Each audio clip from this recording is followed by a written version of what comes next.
This one strategy is confusing more opponents in poker than any other strategy right now. And it's a very easy strategy to implement. It happens in situations where our opponents have bet the flop, we've called, and we're out of position on the turn. And that strategy is donk leading turns. Now, if you're not familiar with donk leading, it is when we lead into our opponents when they are the aggressor.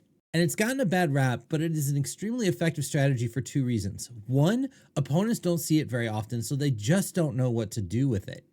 And two, because they don't know what to do with it, they usually just call, and we get to use that to our advantage. There's two situations I love to do this. First, when I have draws, making really small bets on turn gives really good direct odds towards our draw, and most times our opponents are just going to call, and that gives us an opportunity to realize our equity for very cheap instead of facing a big bet on the turn.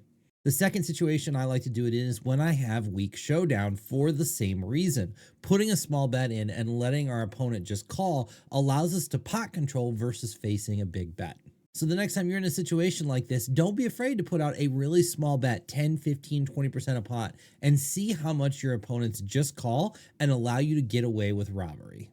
And if you want even more edge on your opponents, hit the like and subscribe button for daily strategy tips.